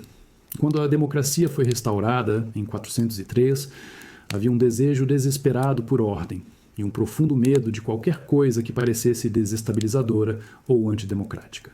E Sócrates, com seus questionamentos constantes e suas associações passadas com figuras como Critias, se tornou um alvo fácil para essa ansiedade coletiva. A cidade precisava de um bode expiatório para seus traumas, e o encontrou no filósofo que a desafiava a olhar para si mesma. É um triste padrão da história. Em tempos de crise, a busca por culpados muitas vezes fala mais alto do que a busca pela justiça. A filosofia de Sócrates não era apenas um conjunto de ideias para se discutir em dias de paz. Ela foi forjada no calor da guerra e testada no frio do medo. E o momento mais extremo desse teste veio durante o governo brutal dos 30 tiranos, quando obedecer a uma ordem significava trair a própria alma. Atenas vivia sob uma bota, um tempo de medo onde vizinhos delatavam vizinhos e a vida não valia nada. Foi nesse clima de terror que a filosofia de Sócrates foi posta à prova mais dura, não em um debate, mas em uma ordem direta. Os tiranos, liderados por seu ex-conhecido Critias, convocaram Sócrates e mais 4 cidadãos. A missão era clara e hedionda: ir até a ilha de Salamina e prender um homem chamado Leon, um cidadão respeitado e inocente. O motivo era puramente ganancioso. Os tiranos queriam executá-lo para confiscar sua fortuna. Diante dessa ordem, emitida pelo poder absoluto e sanguinário, Sócrates se viu numa encruzilhada. Os outros 4 homens, provavelmente temendo por suas próprias vidas, não hesitaram em obedecer. A escolha mais segura, a mais prudente, seria fazer o mesmo. Afinal, era uma ordem do Estado, e desafiar os 30 era assinar a própria sentença de morte. Mas Sócrates, em um ato de desobediência silenciosa e radical, simplesmente deu as costas e foi para casa. Ele não fez um discurso, não liderou uma revolta. Ele apenas se recusou a participar. Seu gesto não foi um ato de covardia, mas a mais alta expressão de sua coragem moral.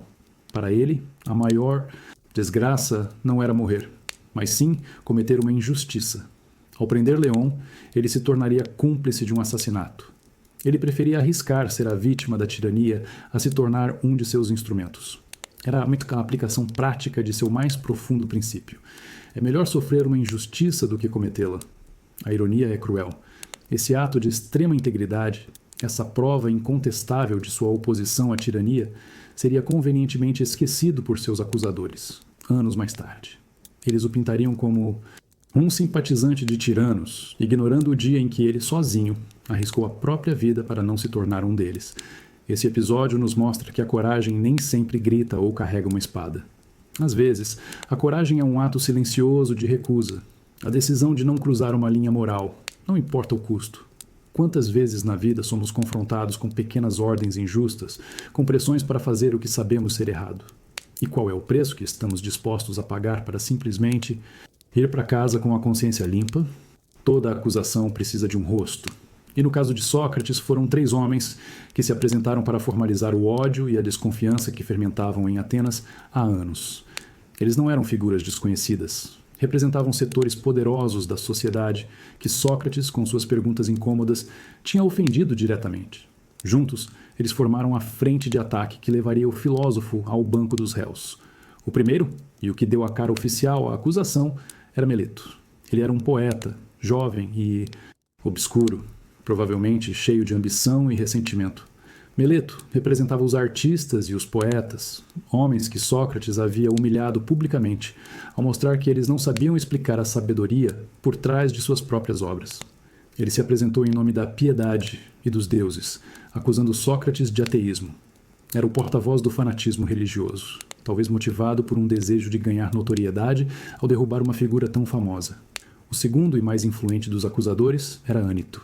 Ele era um político poderoso e um rico curtidor de couro, uma figura proeminente na restaurada democracia ateniense. Ânito tinha um motivo pessoal e profundo para odiar Sócrates.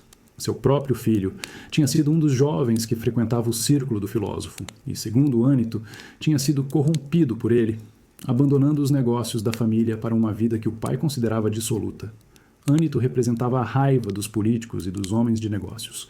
A elite que via em Sócrates uma ameaça à ordem, à tradição e principalmente à autoridade paterna. Ele era o poder e a vingança pessoal falando. O terceiro homem era Lícon, um orador profissional. Ele representava os retóricos e os sofistas, a classe que Sócrates mais combateu e desmascarou em praça pública. Lícon e seus colegas viviam da arte de persuadir, de vender argumentos. Sócrates, com sua busca desinteressada pela verdade e sua recusa em cobrar, era uma ameaça existencial ao modelo de negócios deles. Sua presença no trio de acusadores era a vingança da retórica contra a filosofia, da aparência contra a essência. Meleto, Ânito e Lícon, o poeta, o político e o orador. Juntos, eles simbolizavam os três pilares do poder em Atenas, que Sócrates havia passado a vida inteira desafiando. A acusação não foi um ato isolado de três homens mal-intencionados. Foi a reação organizada de um sistema que se sentiu ameaçado em suas bases. Cada um deles tinha seus próprios motivos, pessoais e profissionais. Mas juntos, eles canalizaram a ansiedade de uma cidade inteira. É fascinante e terrível ver como diferentes formas de ressentimento podem se unir por uma causa comum. O fanatismo religioso, a vingança pessoal e o interesse profissional se deram as mãos para silenciar a voz que mais os incomodava. A história deles é um lembrete de que, muitas vezes, as grandes injustiças não são cometidas por monstros, mas por homens comuns, movidos por medos e vaidades que todos nós podemos reconhecer. No ano de 399 a.C., a queixa formal contra Sócrates foi finalmente depositada. Era um documento curto, mas cada palavra era calculada para inflamar os medos e preconceitos da Atenas pós-guerra. A acusação, apresentada por Meleto, se dividia em três partes interligadas, três golpes projetados para derrubar o filósofo. A primeira acusação era a de corromper a juventude. Esse era o golpe mais emocional, como já vimos. Ele pintava Sócrates como um predador intelectual, que afastava os jovens de suas famílias e dos valores tradicionais. Era uma acusação que transformava a admiração dos discípulos em prova de crime e a busca por conhecimento em um ato de subversão. Era a arma perfeita para mobilizar a raiva dos pais e dos guardiões da ordem. A segunda acusação era a de impiedade, especificamente por não acreditar nos deuses que a cidade acredita. Essa era a acusação religiosa que tocava no nervo cívico de Atenas. A religião não era uma escolha pessoal, era um pilar do Estado. Ao questionar as histórias mitológicas sobre os deuses, que muitas vezes os mostravam agindo de forma imoral, Sócrates foi facilmente retratado como um ateu. Seus acusadores argumentavam que, ao minar a fé nos deuses, ele estava minando a própria segurança e estabilidade de Atenas. E a terceira acusação era uma consequência direta da segunda: introduzir novas divindades. Essa era a parte mais misteriosa e talvez a mais perigosa. O alvo aqui era claro: o daimonion de Sócrates, sua voz interior. Para os acusadores, essa experiência espiritual privada era uma heresia inaceitável. Eles a apresentaram como prova de que Sócrates estava criando um culto particular, com seus próprios deuses, em oposição direta à religião oficial da cidade. O que para ele era uma bússola moral, para o tribunal era um ato de traição espiritual. Essas três acusações, corrupção, impiedade e introdução de novos deuses, formavam uma teia mortal. Elas misturavam política, religião e ressentimento. Pessoal de uma forma quase impossível de desembaraçar. Eram acusações vagas, baseadas em décadas de boatos, na caricatura do teatro e no trauma recente da guerra. Elas não precisavam ser logicamente perfeitas. Precisavam apenas ser emocionalmente eficazes. E assim, o homem que passou a vida buscando definições claras para as palavras foi levado a julgamento por acusações que eram elas mesmas vagas e abertas a qualquer interpretação. A ironia era cruel. O palco estava montado para um dos confrontos mais famosos da história. O confronto entre um homem que acreditava no poder da razão e uma cidade que estava sendo movida pelo poder do medo. Chegou o dia. Sócrates, aos 70 anos, estava diante de um júri massivo de 501 cidadãos atenienses. Era um tribunal popular, não de juízes profissionais. Eram homens comuns, seus vizinhos, os mesmos que ele encontrava na praça todos os dias. O clima era de alta tensão. A acusação tinha apresentado seu caso. Agora era a vez de Sócrates se defender. E o que ele fez a seguir não foi uma defesa comum. Foi uma aula final, uma reafirmação de toda a sua vida. um ato de desafio que selaria seu destino. O relato desse momento histórico, conhecido como a Apologia de Sócrates, foi escrito por Platão. E nele vemos um Sócrates que não se rebaixa, não implora e não pede desculpas. A palavra apologia, em grego, significa defesa ou justificação, não um pedido de perdão. Em vez de tentar agradar os jurados com um discurso emotivo, como era o costume, ele fez exatamente o que sempre fez. Ele filosofou. Ele transformou o tribunal em sua última sala de aula. Ele começou desmontando as acusações mais antigas, as da comédia de Aristófanes, mostrando como sua reputação foi envenenada por uma caricatura. Depois, ele se voltou para seus acusadores formais. Com uma lógica cortante, ele interrogou Meleto, o acusador principal, expondo as contradições e a fragilidade de suas alegações. Em poucos minutos, o acusador se viu encurralado, confuso, parecendo um tolo diante de todo o júri. Sócrates não estava apenas se defendendo. Ele estava colocando seus próprios juízes no banco dos réus, acusando-os de ignorância. O ponto central de sua defesa foi a reafirmação de sua missão divina. Ele contou novamente a história do oráculo de Delfos, que o declarou o homem mais sábio, e explicou que sua vida inteira de questionamentos foi uma tentativa de entender essa profecia, um serviço prestado ao deus Apolo. Ele não era um corruptor, mas um moscardo enviado para despertar Atenas. Ele não estava desrespeitando os deuses, estava obedecendo a uma ordem divina. Ele deixou claro para os jurados que não tinha medo da morte. O que ele temia era viver uma vida sem exame, uma vida injusta. Ele disse a eles que mesmo que o absolvessem com a condição de que ele parasse de filosofar, ele não obedeceria. Ele preferia obedecer ao Deus a obedecer aos homens. Foi uma declaração de princípios absoluta e intransigente. Era uma defesa brilhante, mas uma péssima estratégia jurídica. Ao se recusar a jogar o jogo do tribunal, ao se colocar acima de seus juízes como um enviado dos deuses, ele feriu o orgulho do júri. Ele não pediu misericórdia, exigiu respeito. E um júri com poder de vida e morte raramente reage bem à arrogância, mesmo que seja a arrogância da verdade. A cada palavra, ele cavava sua própria sepultura, mas construía um monumento imortal à integridade. No momento mais crucial de sua defesa, Sócrates pronunciou a frase que se tornaria o coração de seu legado e um dos pilares de todo o pensamento ocidental. Diante dos 501 jurados que detinham sua vida em suas mãos, ele declarou: "A vida não examinada não vale a pena ser vivida." Essa não era apenas uma frase de efeito. Era a justificação final para seus 70 anos de existência e o motivo pelo qual ele não poderia, sob nenhuma circunstância, aceitar viver em silêncio. Para Sócrates, viver não era apenas respirar, comer e dormir. Viver de verdade era um ato de consciência, um exercício constante de autoexame.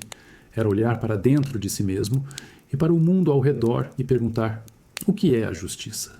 O que é a coragem? O que é uma vida boa? Uma vida sem essas perguntas, uma vida vivida no piloto automático, seguindo cegamente as tradições ou as opiniões da maioria, não era uma vida humana em seu pleno potencial. Era pouco mais que a vida de um animal. Essa declaração foi um desafio direto a cada um dos homens sentados à sua frente. Ele não estava apenas defendendo a si mesmo, estava defendendo a própria filosofia como a atividade mais importante e necessária para a alma humana. Ele estava dizendo aos jurados que a missão que ele cumpria nas ruas de Atenas, incomodando a todos com suas perguntas, não era um crime, mas um presente. Ele era o médico da alma da cidade, e sua medicina, embora amarga, era essencial para a saúde moral de todos. Ao dizer que não pararia de filosofar mesmo que isso lhe custasse a vida, ele estabeleceu uma hierarquia de valores clara e radical. A integridade de sua alma e a fidelidade à sua missão eram mais importantes do que a própria sobrevivência física. Ele estava disposto a morrer por seu direito de pensar e de convidar os outros a pensar. Ele estava transformando seu julgamento em um manifesto. Essa frase ecoa até hoje porque ela nos confronta com uma questão fundamental. Estamos vivendo de forma examinada? Ou estamos apenas passando pelos dias, aceitando as coisas como elas são, sem questionar nossas próprias crenças e valores? A defesa de Sócrates se tornou um convite universal para que cada um de nós se torne o filósofo de sua própria existência. Um convite para ter a coragem de fazer as perguntas difíceis, mesmo que as respostas sejam desconfortáveis. Porque, como ele nos mostrou naquele dia, uma vida sem essa busca talvez não mereça o nome de vida. Após a defesa intransigente de Sócrates, os 501 jurados se retiraram para votar. O método era simples. Cada um depositava um disco de bronze em uma de duas urnas. Um disco sólido significava absolvição. Um disco com um buraco no meio significava condenação. O silêncio no tribunal deve ter sido ensurdecedor enquanto os votos eram contados. E o resultado foi apertado. Muito mais apertado do que se poderia esperar. Sócrates foi considerado culpado, mas a margem foi surpreendentemente pequena. De acordo com o relato de Platão, a decisão foi de 280 votos pela condenação contra 221 pela absolvição. Isso significa que se apenas 30 jurados tivessem votado de forma diferente, ele teria sido inocentado. Essa pequena margem mostra que, apesar de toda a campanha de difamação e do clima de medo, quase metade do júri foi convencida por sua defesa, ou pelo menos teve dúvidas suficientes para não condená-lo.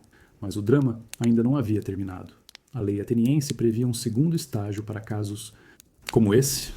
Depois do veredito de culpa, tanto a acusação quanto a defesa tinham o direito de propor uma pena. A acusação, liderada por Meleto, não hesitou. Pediu a pena de morte. Agora, cabia a Sócrates fazer uma contraproposta. Ele poderia ter sugerido o exílio, uma pena comum para casos políticos ou uma multa pesada, que seus amigos ricos como Platão e Críton certamente pagariam. Esse era o momento para ser humilde, para salvar a própria pele. E o que Sócrates fez? Com uma ironia final e grandiosa, ele desafiou o tribunal mais uma vez. Ele disse que, em vez de uma punição, ele merecia uma recompensa por seus serviços à cidade. A pena que ele propôs para si mesmo foi ser sustentado pelo resto da vida às custas do Estado no Pritaneu. O Pritaneu era um lugar de honra máxima, reservado para heróis de guerra e campeões olímpicos. Ele estava, na prática, se comparando aos maiores benfeitores de Atenas.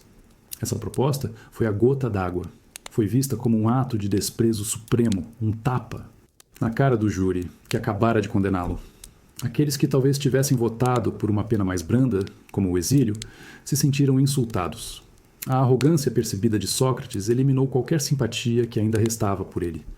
Na segunda votação, para decidir entre a pena de morte proposta pela acusação e a recompensa proposta por Sócrates, o resultado foi esmagador. Muitos mais jurados votaram pela morte do que tinham votado por sua condenação inicial. Ele não lhes deu outra escolha.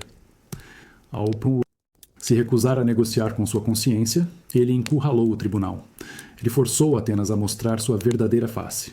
E a cidade, irritada e humilhada, escolheu a morte. Fica a reflexão sobre o orgulho ferido. Às vezes, o caminho para a tragédia é pavimentado não pela maldade, mas pela incapacidade de aceitar ser desafiado. Depois de ser considerado culpado, a lei ateniense oferecia a Sócrates uma última chance de influenciar seu destino. Ele precisava propor uma pena alternativa à morte. Era o momento da negociação, da barganha pela vida. Qualquer pessoa sensata teria sugerido o exílio, uma punição que o afastaria de Atenas, mas o manteria vivo. Mas Sócrates não era uma pessoa sensata nos termos do mundo. Ele era um filósofo até as últimas consequências. E sua contraproposta de punição foi o ato de ironia mais sublime e suicida de sua vida. Ele se levantou diante do júri que o condenou e, com toda a calma, declarou que o castigo justo por seus crimes seria uma recompensa. Ele propôs ser alimentado pelo resto da vida no Pritaneu, a expensas públicas. Era uma honraria reservada aos maiores heróis da cidade, aos generais vitoriosos e aos atletas olímpicos que traziam glória para Atenas. A audácia da proposta era monumental. Ele não estava apenas pedindo para não ser punido, estava exigindo ser celebrado. Com essa jogada, ele dizia aos jurados: "Vocês não entendem nada. Eu não sou um criminoso. Sou o maior benfeitor que esta cidade já teve. Minha missão de despertar suas almas é o serviço mais valioso que alguém poderia prestar a Atenas, e por isso mereço ser tratado como um herói." Era a sua forma de reafirmar, de maneira inquestionável, o valor da vida filosófica. Ele não estava disposto a admitir qualquer culpa ou a se rebaixar para salvar a pele. Para ele, aceitar uma punição como o exílio seria admitir que ele tinha feito algo de errado, e isso ele não faria. Sua recusa em propor uma pena razoável foi um ato de consistência filosófica radical. Ele estava vivendo, até o fim, de acordo com seus próprios princípios. Mas para o júri, aquilo soou como o mais puro e insuportável deboche. Aqueles que talvez estivessem inclinados a uma pena mais branda se sentiram profundamente ofendidos. A proposta foi vista não como um ato de coragem, mas como um insulto final à autoridade do tribunal e da própria cidade. Sócrates não lhes deu uma saída honrosa. Ele os forçou a uma escolha brutal. Ou admitiam que ele era um herói, ou o matavam. Ao escolher a ironia em vez da súplica, Sócrates selou seu destino com as próprias mãos. Ele demonstrou que, para ele, havia algo muito mais importante do que viver. Viver com integridade. E nos deixou com uma pergunta desconfortável. Qual é o preço da nossa própria coerência? Até que ponto estamos dispostos a ir para não trair aquilo em que acreditamos? Condenado à morte, Sócrates foi levado para a prisão do Estado, onde aguardaria sua execução.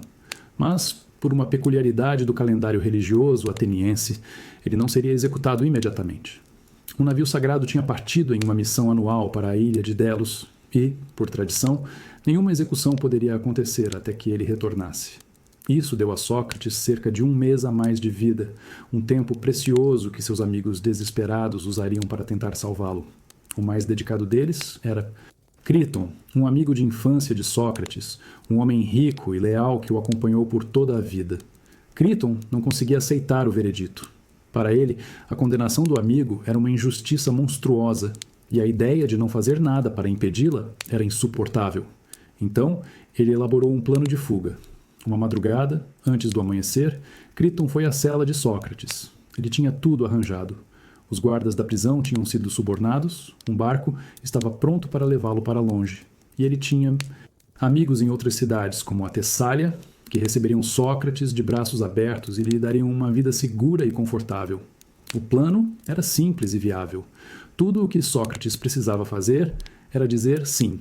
Críton apresentou seus argumentos com paixão e desespero. Ele apelou para a amizade, dizendo que perder Sócrates seria uma dor irreparável. Apelou para a reputação, argumentando que as pessoas o acusariam, e a todos os amigos de Sócrates, de serem covardes e avarentos por não terem gasto dinheiro para salvá-lo. E, o mais tocante de tudo, ele apelou para o dever de pai, lembrando a Sócrates de seus 3 filhos que ficariam órfãos e desamparados. Era uma oferta tentadora, a voz do bom senso, da amizade e do amor familiar gritando para que ele escolhesse a vida. A porta da cela estava, na prática, aberta. A liberdade estava a um passo de distância. Para qualquer outra pessoa, a escolha seria óbvia.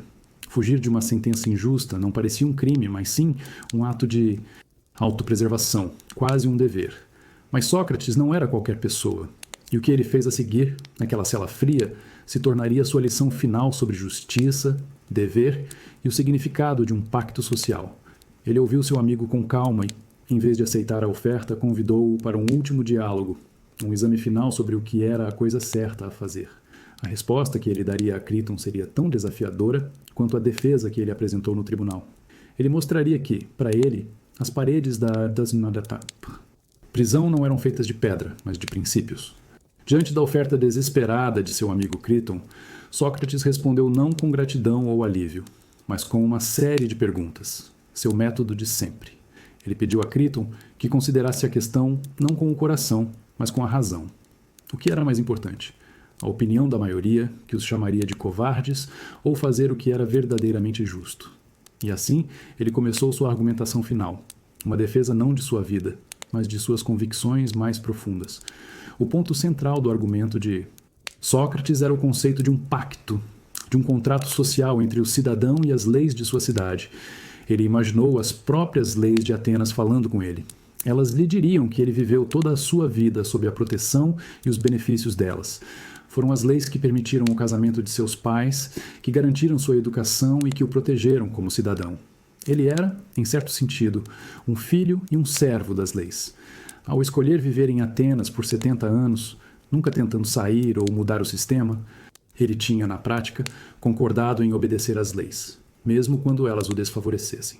Fugir agora seria como um soldado desertando do seu posto.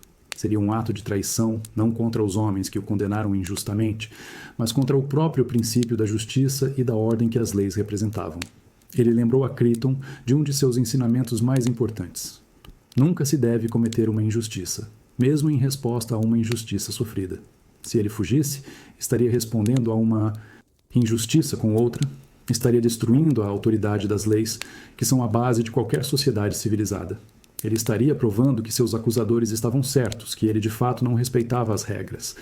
E quanto aos seus filhos? Fugir e viver no exílio, vagando de cidade em cidade como um fora da lei? Que tipo de exemplo ele estaria dando? Seria melhor para eles crescerem em Atenas, cuidados por seus amigos, do que seguirem um pai que traiu seus próprios princípios. Ao ficar e enfrentar a morte, ele deixaria para seus filhos não a vergonha de um pai fugitivo, mas o legado de um homem que foi fiel a si mesmo até o fim. A decisão de Sócrates de não fugir é talvez o ato mais radical e difícil de compreender de sua vida. Ele não morreu por uma sentença justa, mas pela fidelidade a um ideal de justiça. Ele escolheu honrar o pacto com sua cidade, mesmo quando a cidade o traiu. E com essa escolha, ele nos deixa uma pergunta que ressoa através dos milênios. A que ou a quem devemos nossa lealdade final? À nossa própria vida? Ou aos princípios que fazem essa vida valer a pena ser vivida? Finalmente, o dia chegou. O navio sagrado de Delos foi avistado no horizonte, sinalizando que a trégua religiosa havia terminado. Naquela tarde, Sócrates deveria beber a cicuta, o veneno de Estado. Seus amigos e discípulos mais próximos se reuniram em sua cela para um último adeus. O clima era de profunda tristeza e desolação. Eles iriam perder seu mestre, seu amigo, a mente mais brilhante que já haviam conhecido. Mas, para a surpresa de todos, Sócrates não estava triste. Ele estava calmo, sereno, quase alegre. Ele repreendeu seus amigos por chorarem, dizendo que tinha mandado as mulheres embora, justamente para evitar esse tipo de cena. E então, em suas últimas horas de vida, ele fez o que sempre fez. Convidou seus amigos para um último diálogo filosófico. O tema não poderia ser mais apropriado: a imortalidade da alma. Esse diálogo final, imortalizado por Platão na obra Fédon, é uma das passagens mais comoventes da história da filosofia. Enquanto o sol se punha sobre Atenas, Sócrates, com as pernas livres dos grilhões, começou a tecer argumentos racionais para provar que a morte não era o fim. Para ele, o verdadeiro filósofo passa a vida inteira se preparando para a morte, porque a morte é, na verdade, a libertação da alma do corpo. Ele via o corpo como uma prisão para a alma. Nossos sentidos nos enganam, nossas paixões nos distraem, nossas necessidades físicas nos impedem de buscar a verdade pura. A filosofia, com sua busca pela sabedoria e pela virtude, era um treinamento, uma forma de aprender a morrer. Era o esforço de purificar a alma, separando-a o máximo possível das amarras do corpo, para que, no momento da morte, ela estivesse pronta para partir, livre e leve. Ele apresentou vários argumentos para a imortalidade.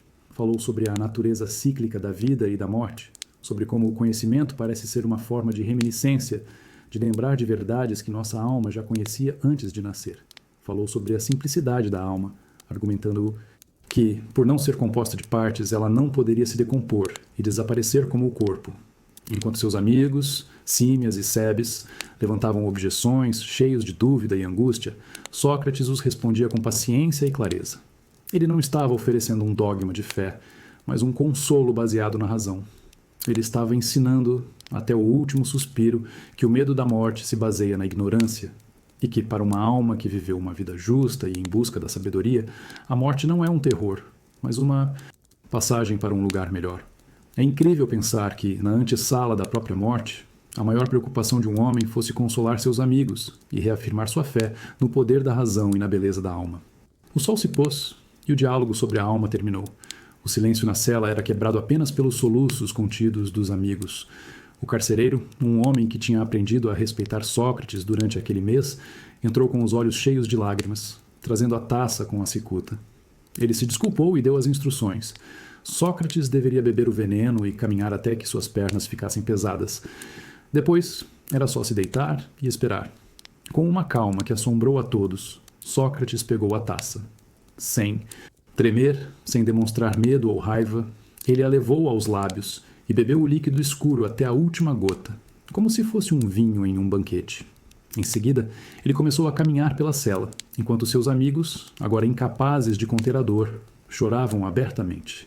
Ele, mais uma vez, os consolou, pedindo que fossem fortes e se comportassem com dignidade.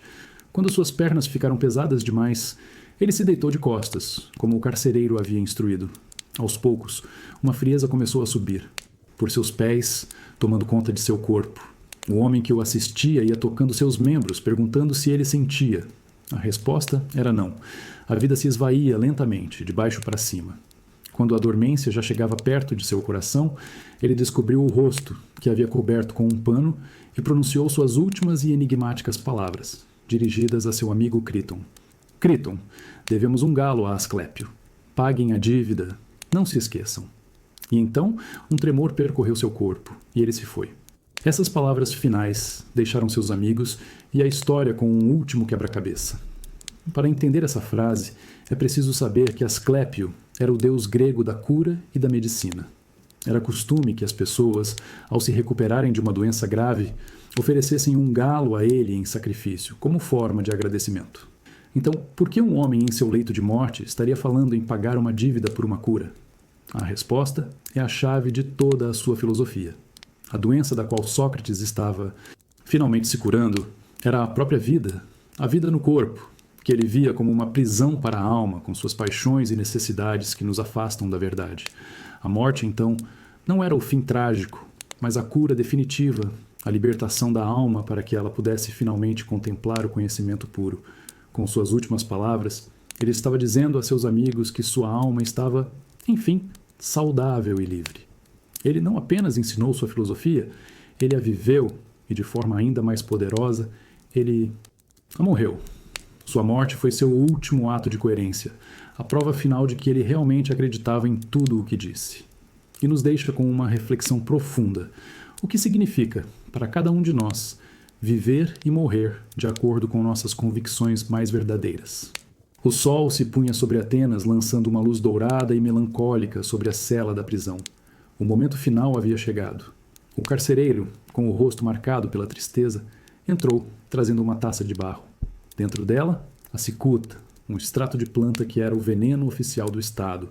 Era a medicina amarga que a cidade usaria para se curar de seu cidadão mais questionador. Ao redor de Sócrates, seus amigos mais queridos não conseguiam mais conter a emoção. A dor era visível em cada rosto. As lágrimas corriam livremente. Eles estavam prestes a testemunhar o fim de tudo o que admiravam. Mas o homem no centro de toda aquela tristeza exibia uma serenidade que parecia quase divina. Ele olhou para o carcereiro não com raiva, mas com uma calma genuína, e perguntou sobre o procedimento como um paciente perguntaria a um médico. Quando a taça lhe foi entregue, não houve hesitação. Platão, que não estava presente, mas ouviu o relato de quem estava, descreve uma cena de uma dignidade assombrosa. Sócrates pegou a taça com a mão firme, fez uma breve prece aos deuses para que sua viagem ao outro mundo fosse feliz e, sem demonstrar qualquer repulsa ou medo, levou-a aos lábios. Ele bebeu o veneno de uma só vez, com a naturalidade de quem faz um brinde em um banquete. Nesse instante, a compostura de seus amigos se desfez. O som do choro aberto e dos lamentos tomou conta da cela. Foi então que Sócrates, o condenado, se tornou o consolador. Ele olhou para eles e, com uma voz firme, pediu que se acalmassem. Ele queria morrer em paz, em um silêncio digno, não em meio a um espetáculo de dor. Sua tranquilidade não era uma máscara, era a mais pura expressão de sua filosofia. Para ele, aquele não era um momento de derrota. Era a libertação final. Ele havia passado a vida inteira argumentando que o corpo é uma prisão para a alma e que a morte, para o filósofo, é o momento em que a alma finalmente se liberta para buscar a verdade, sem as amarras dos sentidos e das paixões. Ele não estava morrendo. Estava se curando da doença de viver. Sua serenidade era o resultado de uma vida inteira de preparação para aquele exato momento. Aquele ato de beber a cicuta foi sua última e mais poderosa lição. Ele não apenas falou sobre a coragem, a justiça e o desapego. Ele os personificou no momento mais extremo e nos deixou com uma imagem indelével, a de um homem que enfrenta o fim, não com medo, mas com a convicção tranquila de quem viveu e morreu em perfeita harmonia com suas próprias ideias. A morte não o silenciou, ela apenas tornou sua voz eterna. Depois de beber a cicuta, Sócrates seguiu a instrução do carcereiro e começou a caminhar pela cela. Seus amigos o observavam em silêncio, uma mistura de dor e admiração. Aquele homem que havia enfrentado generais, políticos e a própria morte com palavras, agora enfrentava seu último adversário em um silêncio sereno. Aos poucos, ele sentiu as pernas pesarem, a vida se retirando lentamente de seus membros. Com a mesma calma de antes, ele se deitou. Aquele era o último passo. O carcereiro se aproximou e tocou seus pés e pernas, que já estavam frios e rígidos. A frieza subiu, implacável, tomando conta de seu corpo. Quando a dormência chegou perto de seu coração, houve um último tremor, um suspiro final. E então, o silêncio. Sócrates, o homem de carne e osso, o cidadão de Atenas, o filho da parteira e do escultor, estava morto. Críton, seu fiel amigo, fechou seus olhos e sua boca. Naquela cela terminava a vida daquele que, para seus discípulos, era o homem mais sábio, mais justo e melhor que já haviam conhecido. Mas o que Atenas não compreendeu é que, ao matar o homem, ela deu à luz o mártir. Ao silenciar sua voz, ela a tornou eterna. A execução não foi o fim da filosofia socrática, foi o seu verdadeiro começo. Foi o selo de autenticidade que provou que suas ideias não eram apenas palavras, mas convicções pelas quais valia a pena morrer. A morte na cela transformou Sócrates de um cidadão incômodo em um símbolo universal da liberdade de pensamento e da integridade moral. A cidade acreditava ter se livrado de seu amoscardo, mas a picada de suas perguntas se tornaria infinitamente mais poderosa depois de sua morte. Seus discípulos, como Platão, não deixariam aquela chama se apagar. Eles saíram daquela prisão não apenas de luto, mas com uma missão: garantir que as perguntas de Sócrates continuassem a ecoar através dos séculos, desafiando cada nova geração a examinar a própria vida. É uma das maiores ironias da história. O veneno que deveria apagar um homem foi justamente o que gravou seu nome na eternidade. Atenas, em sua tentativa de se livrar de um problema, acabou criando uma lenda que a definiria para sempre, tanto por sua glória quanto por sua vergonha. A morte de Sócrates não trouxe o alívio que seus inimigos esperavam. Em vez de um suspiro de tranquilidade, o que se seguiu à execução foi um silêncio pesado, uma espécie de ressaca moral que tomou conta de Atenas. A febre do julgamento, alimentada pelo medo e pelo ressentimento, começou a baixar. E na clareza desconfortável que se seguiu, a cidade começou a se enxergar no espelho e não gostou do que viu. Com o tempo, a percepção pública começou a virar. A ausência daquela voz irritante na ágora deixou um vazio que ninguém esperava. As pessoas começaram a se lembrar não da caricatura do teatro, mas do homem de verdade. O soldado corajoso, o cidadão que desafiou a tirania, o pensador que, no fundo, só queria que seus conterrâneos fossem melhores. A morte deu a Sócrates uma autoridade que a vida nunca lhe concedeu.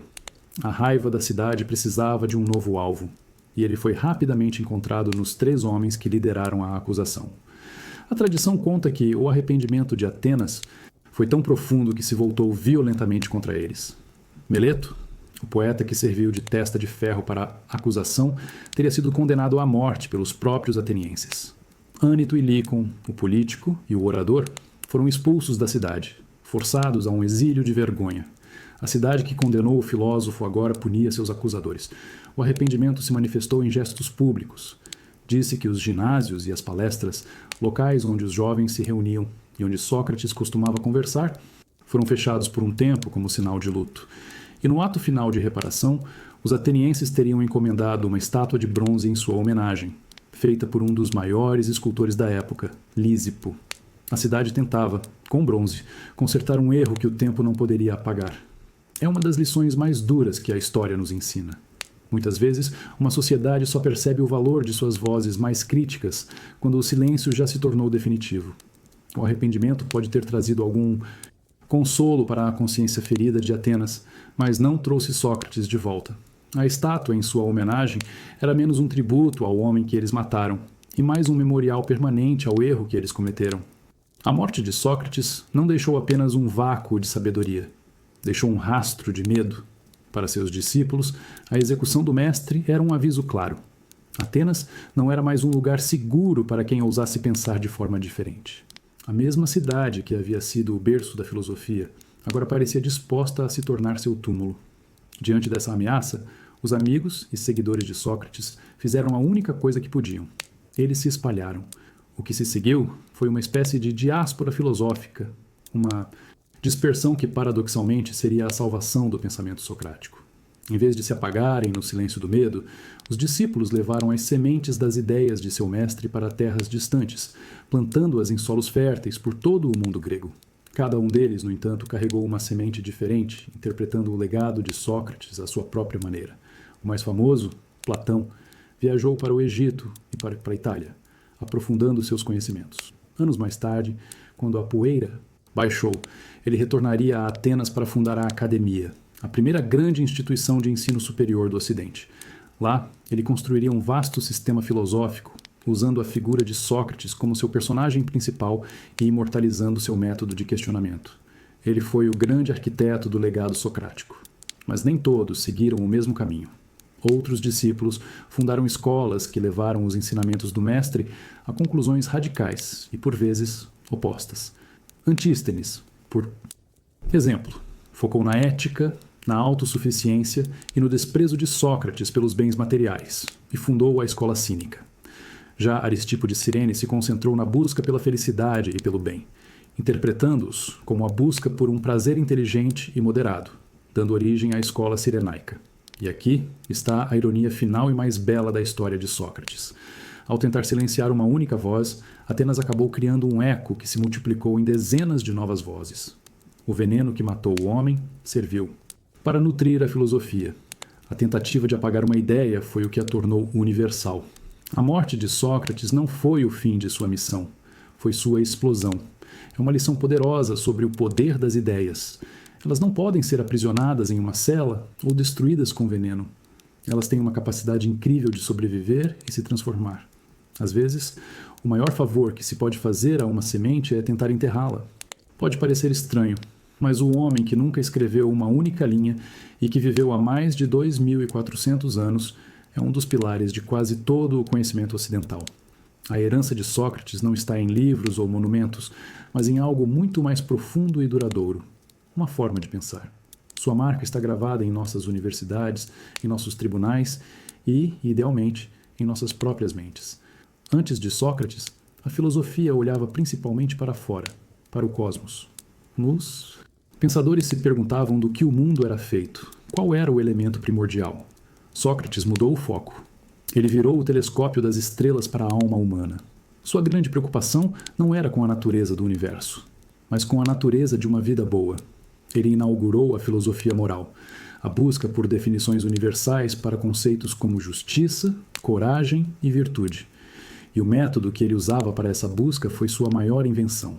O método socrático, essa arte de questionar incansavelmente, é a base do pensamento crítico. Quando um professor, em vez de apenas dar a resposta, desafia seus alunos com perguntas que os forçam a pensar por si mesmos, ali está a herança de Sócrates. Quando um cientista cria uma hipótese e depois tenta de todas as formas provar que ela está errada para testar sua força, ali está o espírito socrático. Quando um advogado, num tribunal, interroga uma testemunha para expor as contradições em seu depoimento, ali está o eco de Sócrates. Ele nos ensinou que o ponto de partida para a sabedoria não é a arrogância da certeza, mas a humildade da dúvida. A sua famosa frase, "só sei que nada sei", não era um atestado de ignorância, mas uma declaração de honestidade intelectual, o motor que impulsiona toda a verdadeira investigação. Ele nos deu a ideia de que o conhecimento não é algo a ser recebido passivamente, mas algo a ser ativamente buscado e construído, através do diálogo e do autoexame.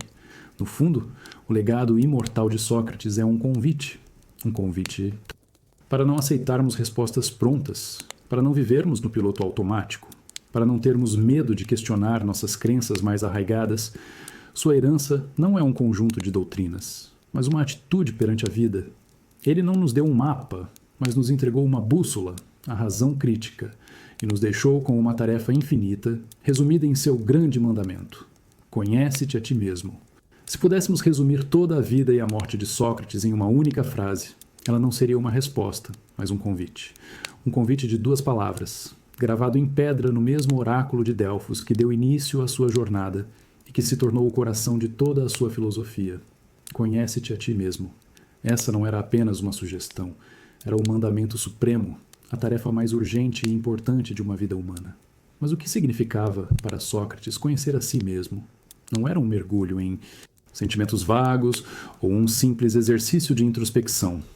Era um exame racional e implacável das próprias crenças. Era colocar as próprias certezas no banco dos réus e perguntar: por que eu acredito que isso é justo? Por que eu considero isso corajoso? O que eu realmente sei sobre o bem e o mal?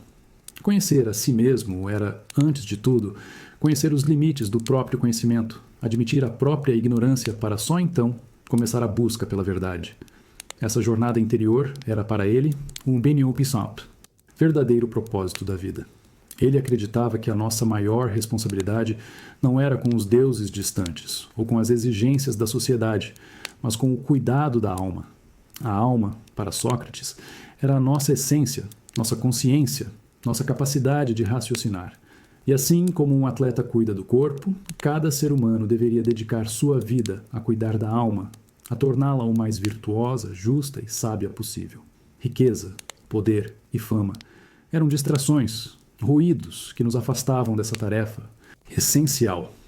Tudo o que ele fez, desde as conversas na Ágora até sua defesa no tribunal e sua recusa em fugir da prisão, foi uma demonstração prática desse princípio. Ele mostrou que uma vida guiada pelo autoexame e pela integridade da alma era mais valiosa do que a própria sobrevivência física. Sua filosofia não era uma teoria para ser estudada, mas uma prática para ser vivida, a cada momento, a cada escolha. E assim, a mensagem final de Sócrates para a humanidade não é um conjunto de respostas, mas uma pergunta perpétua.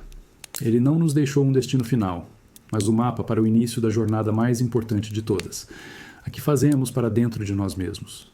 E a questão que ele nos lança, através dos séculos, continua a ser a mais desafiadora de todas. Já tivemos a coragem de começar de verdade a nos conhecer?